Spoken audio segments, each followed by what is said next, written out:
Analogue MOFI'S. What the heck? No, not quite what you think this is going to be about. Going to be a little quickie here. Going to tell you about one of the best sounding MOFI'S ever, and it's not one you would ever pick. So stay tuned and welcome YouTubers from everywhere, and hey, you vinyl community folks. These are all Japanese press MOFI'S from back in the day.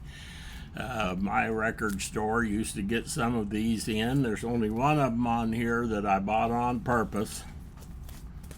You all recognize this one. Show it quick. Mint condition.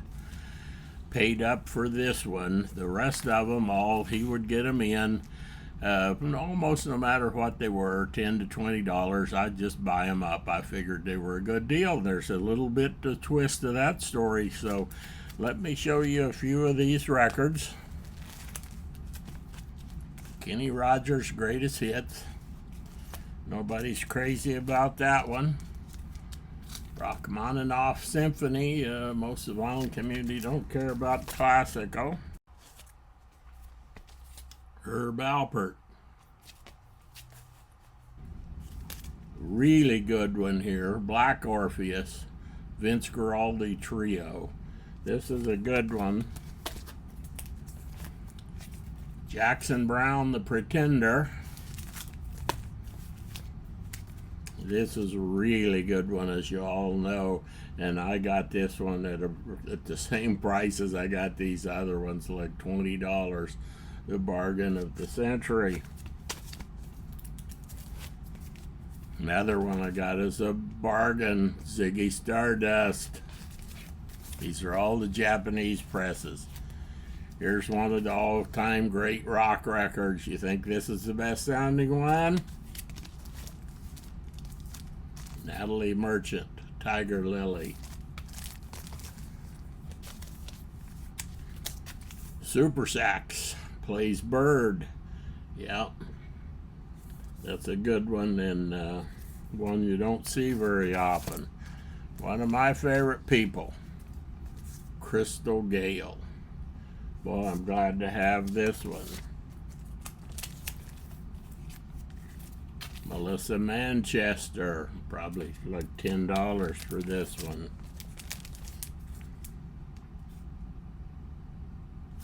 Earl Clue, another bargain. So what's the deal here, folks? Well, we know these for sure are all analog, so we don't have to worry about that. The other thing on going through and checking these things out that I noticed, they're all worth roughly 4 times or more what I paid for them. And I'm expecting that to go up because the controversies that's been going on, we know these are all analog. These are those Japanese presses. We know the presses are great. We know they sound great and so forth. So when I would get these records, I'd buy one or sometimes a couple at the store, and I'd come home and play them and listen to them. And of course, they all sound great. They're all good music. There's a big variety of stuff in here, but one of them stood out. I mean, heads and shoulders sonically. We're not talking about whether you like the music or not, but I mean, it just clear stood out above all the rest. Which one was that? Herb Alpert. Well, that shouldn't be too surprising. This guy knows what he's doing. He owns the record company. He owns a recording studio. He's a musician. He's a fantastic businessman. You just put this record on, and if you get a chance to pick this up, you know, at a reasonable price. Herb Alpert put out so much stuff. Sometimes you find most of his stuff in the dollar bin. People aren't crazy about this, but this was a surprise. Yeah, a lot of these other records are really excellent sounding, as you would expect, but this was the best one. So I paid $20 for this one. So all of these are VG plus, more or less. Some of them are a little bit better. none of them in rough condition. People take care of these records. So I paid $20 for this. Checked Discogs the other day. This is worth at least $80 for one in this condition, and I think the prices of these things are going to go up, just like we're going to see the prices of the OGs going up, because people are going after that good stuff. Now this is one, I've got several other copies of this one, so I can play this one. This one is mint still sealed.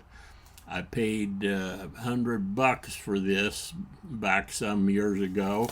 Now it's worth about $250 in that condition. And pretty much any of these records, even the Kenny Rogers, are going to be worth 4 or 5 times what I paid for it.